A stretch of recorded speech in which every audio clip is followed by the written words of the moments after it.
প্রিয় পাঠকেরা, তোমরা দেখছো স্বপ্নপূরণ এডুকেশন চ্যানেল। আমরা প্রতিদিনের মতন আজকেও নিয়ে চলে এসেছি কিছু গুরুত্বপূর্ণ প্রশ্ন ও উত্তরের ভিডিও নিয়ে বাংলায় গুরুত্বপূর্ণ প্রশ্নোত্তরের ভিডিওগুলো প্রতিদিন পাওয়ার জন্য আমাদের চ্যানেলটি লাইক, কমেন্ট, শেয়ার এবং সাবস্ক্রাইব করে দেবে। সাবস্ক্রাইব করে বেল আইকনটি প্রেস করে নেবে, তাহলে নতুন নতুন ভিডিও নোটিফিকেশনগুলো তোমরা খুব সহজেই পেয়ে যাবে। এবং নতুন যারা আমাদের চ্যানেলে প্রশ্নোত্তরের ভিডিওগুলো দেখছো, তারা অবশ্যই লাইক, কমেন্ট, শেয়ার এবং সাবস্ক্রাইব করে বেল আইকনটি প্রেস করে নেবে। এবং তোমরা তোমাদের বন্ধুদের প্রচুর পরিমাণে ভিডিওগুলো শেয়ার করো, যাতে তারাও আপকামিং পরীক্ষায় এই প্রশ্নোত্তরের ভিডিওগুলো পেয়েও উপকৃত হতে পারে। আমাদের ডেসক্রিপশন বক্সে ফেসবুক গ্রুপ, টেলিগ্রাম গ্রুপ এবং হোয়াটসঅ্যাপ গ্রুপের লিঙ্ক দেওয়া আছে, সেখানে গিয়ে সবাই অবশ্যই জয়েন করে নিও। এবং তোমরা অবশ্যই কমেন্ট বক্সে কমেন্ট করে জানিও তোমাদের কোন বিষয়ের উপর ভিডিওর প্রয়োজন আছে। আমরা সেই বিষয়ের উপর ভিডিও নিয়ে আসার চেষ্টা করব। এবং এখনও যারা আমাদের চ্যানেলটি লাইক, কমেন্ট, শেয়ার এবং সাবস্ক্রাইব করেনি, তারা অবশ্যই লাইক, কমেন্ট, শেয়ার এবং সাবস্ক্রাইব করে দেবে। এবং তোমরা প্রশ্নগুলো দেখা মাত্রই কমেন্ট বক্সে উত্তর করার চেষ্টা করবে। তাই অযথা সময় নষ্ট না করে চলে আসি আজকের প্রথম প্রশ্নে। আজকের প্রথম প্রশ্ন, 1 নম্বর প্রশ্ন, দ্য ইন্ডিয়ান স্ট্রাগল কার আত্মজীবনী? তোমাদের সামনে 4টে অপশান রয়েছে। এখানে 4টে অপশানের মধ্যে সঠিক উত্তরটি হয়ে যাবে option A, Subhashchandra Bose. The Indian struggle Subhashchandra বোসের আত্মজীবনী। এর সম্বন্ধে গুরুত্বপূর্ণ তথ্য তোমরা দেখে নাও। The Indian struggle Netaji Subhashchandra বসুর লেখা একটি বই। এটা কিন্তু নেতাজি সুভাষচন্দ্র বসুর লেখা একটি বই। এটি মূলত 1920 থেকে 1942 সালের ভারতীয় স্বাধীনতা সংগ্রামের একটি ঐতিহাসিক এবং রাজনৈতিক বিবরণ। এই বইটিতে তিনি সেই সময় স্বাধীনতা আন্দোলনের বিভিন্ন দিক ও নিজের রাজনৈতিক অবস্থান তুলে ধরেছেন। পরবর্তী প্রশ্ন, 2 নম্বর প্রশ্ন, ভারতীয় জাতীয় কংগ্রেসকে কে একটি সেফটি ভালভ রূপে দেখতে চেয়েছিলেন? এখানে 4টে অপশানের মধ্যে সঠিক উত্তরটি হয়ে যাবে অপশান এ ও হিউম। ভারতীয় জাতীয় কংগ্রেসকে একটি সেফটি ভালভ রূপে দেখতে চেয়েছিলেন এ ও হিউম। এ ও হিউম 1885 সালে কিন্তু জাতীয় কংগ্রেস তৈরি করেছিলেন। পরবর্তী প্রশ্ন, আদি কংগ্রেসের সম্মেলনকে 3 দিনের তামাশা বলেছিলেন? এখানে 4টে অপশানের মধ্যে সঠিক উত্তরটি হয়ে যাবে অপশান ডি, অশ্বিনী কুমার দত্ত। আদি কংগ্রেসের সম্মেলনকে 3 দিনের তামাশা বলেছিলেন অশ্বিনী কুমার দত্ত। 4 নম্বর প্রশ্ন, দিল্লির আগে ব্রিটিশ শাসিত ভারতের রাজধানী কোথায় ছিল? এখানে 4টে অপশানের মধ্যে সঠিক উত্তরটি হয়ে যাবে অপশান বি, কলকাতা। দিল্লির আগে ব্রিটিশ শাসিত ভারতের রাজধানী ছিল কলকাতা। এর সম্বন্ধে গুরুত্বপূর্ণ তথ্য তোমরা দেখে নাও। ব্রিটিশ শাসিত রাজধানী দিল্লির আগে কলকাতা ছিল। 1911 সালে ব্রিটিশ সরকার কলকাতা থেকে দিল্লিতে রাজধানী স্থানান্তরের ঘোষণা দেন 1911 সালে। এবং 1912 সাল থেকে দিল্লি ব্রিটিশ ভারতের রাজধানী হিসাবে পরিচিত হয়। 1912 সাল থেকে পরিচিত হয়। আরও বিস্তারিতভাবে 1772 থেকে 1911 সাল পর্যন্ত কলকাতা ছিল ব্রিটিশ ভারতের রাজধানী। 1911 সালের ডিসেম্বরে ব্রিটিশ সরকার কলকাতা থেকে দিল্লিতে রাজধানী স্থানান্তরের ঘোষণা দেয় এবং 1912 সাল থেকে দিল্লি ব্রিটিশ সরকারের বা ব্রিটিশ ভারতের রাজধানী হিসাবে গণ্য হয়। 1911 সালের পূর্বে কলকাতা ছিল ব্রিটিশ ভারতের প্রশাসনিক ও বাণিজ্যিক কেন্দ্র। পরবর্তী প্রশ্ন, 5 নম্বর প্রশ্ন, রাজীব গান্ধী খেলরত্ন পুরস্কারের নাম পরিবর্তন করে রাখা হলো? তোমাদের সামনে 4টে অপশান রয়েছে। এখানে 4টে অপশানের মধ্যে সঠিক উত্তরটি হয়ে যাবে অপশান সি, ধ্যানচাঁদ খেলরত্ন পুরস্কার। রাজীব গান্ধী খেলরত্ন পুরস্কারের নাম পরিবর্তন করে রাখা হলো ধ্যানচাঁদ খেলরত্ন পুরস্কার। এর সম্বন্ধে গুরুত্বপূর্ণ তথ্য তোমরা দেখে নাও। উত্তরটা তোমরা তো দেখলেই, ধ্যানচাঁদ। রাজীব গান্ধী খেলরত্ন পুরস্কারের নাম পরিবর্তন করে রাখা হলো ধ্যানচাঁদ।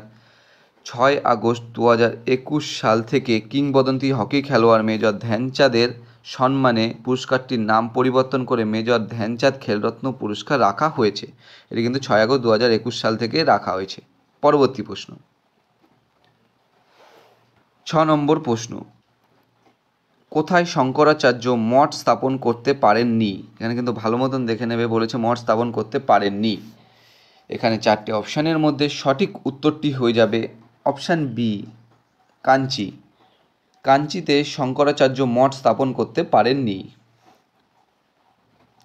এর সম্বন্ধে গুরুত্বপূর্ণ তথ্য তোমরা দেখে নাও। আদি শঙ্করাচার্য ভারতের 4টি প্রধান দিকে 4টি মঠ স্থাপন করেছিলেন। উত্তরে যোশীমঠ, দক্ষিণে শৃঙ্গেরি, পূর্বে পুরী এবং পশ্চিমে দ্বারকা। তিনি কেরালাতে কোনো মঠ স্থাপন করতে পারেননি। আদি শঙ্করাচার্য 4টি প্রধান মঠ স্থাপন করেন। উত্তরে যোশী মঠ, বর্তমানে সেটা উত্তরাখণ্ডে অবস্থিত। দক্ষিণে শৃঙ্গেরি মঠ, বর্তমানে কর্ণাটকে অবস্থিত। পূর্বে গোবর্ধন মঠ, বর্তমানে উড়িষ্যার পুরীতে অবস্থিত। পশ্চিমে দ্বারকা মঠ, বর্তমানে গুজরাটে অবস্থিত। কিন্তু কেরালায় কোনো মঠ স্থাপন করতে পারেননি। পরবর্তী প্রশ্ন, 7 নম্বর প্রশ্ন, চালুক্যদের রাজ্য বাদামি কারা ধ্বংস করেছিল? এখানে 4টে অপশানের মধ্যে সঠিক উত্তরটি হয়ে যাবে অপশান বি, রাষ্ট্রকূট। চালুক্যদের রাজ্য বাদামি ধ্বংস করেছিল রাষ্ট্রকূটরা। বন্ধুরা, তোমরা কিন্তু উত্তরগুলো দেখা, প্রশ্নগুলো দেখা মাত্রই কমেন্ট বক্সে কমেন্ট করে উত্তর দিও। এখানে হয়ে যাবে উত্তরটা, চালুক্যদের রাজ্য বাদামি ধ্বংস করেছিল রাষ্ট্রকূট। তোমরা উত্তরটা দেখলে কিন্তু এখানে চালুক্যদের রাজ্য বাদামি দ্বারা রাষ্ট্রকূট ধ্বংস করেছিল। বাদামি চালুক্য রাজ্য রাষ্ট্রকূটদের দ্বারা ধ্বংস হয়েছিল। আনুমানিক 750 খ্রিস্টাব্দে রাষ্ট্রকূট সামন্ত দন্তিদুর্গ চালুক্য রাজা দ্বিতীয় কীর্তিবর্মনকে পরাজিত করে বাদামি চালুক্য শাসনের অবসান ঘটান এবং রাষ্ট্রকূট সাম্রাজ্যের প্রতিষ্ঠা করেন। তাহলে দন্তিদুর্গ চালুক্যরাজ দ্বিতীয় কীর্তিবর্মনকে পরাজিত করে চালুক্য শাসনের অবসান ঘটান এবং রাষ্ট্রকূট সাম্রাজ্যের প্রতিষ্ঠা করেন। পরবর্তী প্রশ্ন, 8 নম্বর প্রশ্ন, লিঙ্গরাজ মন্দির কোন শহরে অবস্থিত? এখানে 4টে অপশানের মধ্যে সঠিক উত্তরটি হয়ে যাবে অপশান এ, ভুবনেশ্বর। লিঙ্গরাজ মন্দির ভুবনেশ্বর শহরে অবস্থিত। এর সম্বন্ধে গুরুত্বপূর্ণ তথ্য তোমরা দেখে নাও। লিঙ্গরাজ মন্দির ভারতের অন্যতম গুরুত্বপূর্ণ এবং শ্রদ্ধেয় মন্দির, যা ভারতের উড়িষ্যা রাজ্যের ভুবনেশ্বর শহরে অবস্থিত। মন্দিরটি ভগবান শিবের উদ্দেশ্যে নিবেদিত এবং কলিঙ্গ স্থাপনের এক শ্রেষ্ঠ নিদর্শন। মন্দির কমপ্লেক্সে বিমান জগমোহন, নাট মন্দির এবং ভোগ মণ্ডলের মতো বেশ কয়েকটি কাঠামো রয়েছে।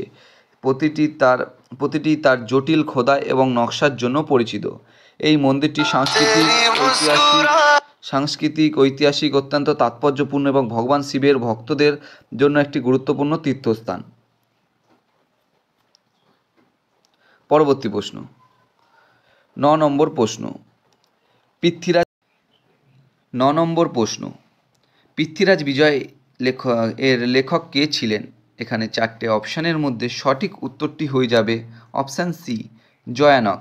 পৃথ্বীরাজ বিজয়ের লেখক ছিলেন জয়ানক। এর সম্বন্ধে গুরুত্বপূর্ণ তথ্য তোমরা দেখে নাও। পৃথ্বীরাজ বিজয় মহাকাব্যটির রচয়িতা কে ছিলেন তা নিয়ে বিতর্ক রয়েছে, তবে এটি সাধারণত অনুমান করা হয় যে পৃথ্বীরাজের সভাকবি ও ইতিহাসবিদ জয়ানক এই গ্রন্থটি রচনা করেন। কিছু সূত্র অনুসারে এই গ্রন্থটি সংস্কৃত ভাষায় লেখা হয়েছে এবং এটি পৃথ্বীরাজের জীবনের উপর ভিত্তি করে রচিত। পৃথ্বীরাজ বিজয় গ্রন্থটি পৃথ্বীরাজ চৌহানের জীবন ও কর্ম নিয়ে লেখা এবং সংস্কৃত মহাকাব্য। এই গ্রন্থটি পৃথ্বীরাজের সহকবি এবং ইতিহাসবিদ জয়ানক রচনা করেন বলে মনে করা হয়, তবে গ্রন্থটির কিছু অংশ বর্তমানে অনুপস্থিত এবং এর লেখকত্ব নিয়ে কিছু বিতর্ক রয়েছে এখনও। পরবর্তী প্রশ্ন এবং 10 নম্বর প্রশ্ন, all India home rule League শুরু করেন? তোমাদের সামনে 4টে অপশান রয়েছে। 4টে অপশানের মধ্যে সঠিক উত্তরটি হয়ে যাবে option B, Annie Besant. All India home rule League শুরু করেন অ্যানি বেসান্ত। এর সম্বন্ধে গুরুত্বপূর্ণ তথ্য তোমরা দেখে নাও। All India home rule League শুরু করেন বাল গঙ্গাধর তিলক এবং অ্যানি বেসান্ত। কে শুরু করেন? বাল গঙ্গাধর তিলক ও অ্যানি বেসান্ত। তিনি 1916 সালের এপ্রিল মাসে পুনেতে এবং বেসান্ত একই বছরের সেপ্টেম্বর মাদ্রাজে এই লীগ প্রতিষ্ঠা করেন। সংক্ষেপে 2টি পৃথক হোম রুল লীগ ছিল। একটি বাল গঙ্গাধর তিলক 1916 সালের এপ্রিল মাসে পুনেতে প্রতিষ্ঠিত করেন, অন্যটি অ্যানি বেসান্ত 1916 সালের সেপ্টেম্বর মাদ্রাজে প্রতিষ্ঠা করেন। এই দুটি লীগই ভারতের স্বশাসনের জন্য কাজ করেছিল। পরবর্তী প্রশ্ন, 11 নম্বর প্রশ্ন, মদন মোহন মালব্যকে কে মহামান্য উপাধি দিয়েছিলেন? তোমাদের সামনে 4টে অপশান রয়েছে। 4টে অপশানের মধ্যে সঠিক উত্তরটি হয়ে যাবে অপশান এ, মহাত্মা গান্ধী। মদন মোহন মালব্যকে মহামান্য উপাধি দিয়েছিলেন মহাত্মা গান্ধী। এই সম্বন্ধে তোমরা গুরুত্বপূর্ণ তথ্য দেখে নাও। মদনমোহন মালব্য ছিলেন একজন বিশিষ্ট স্বাধীনতা সংগ্রামী ও শিক্ষাবিদ।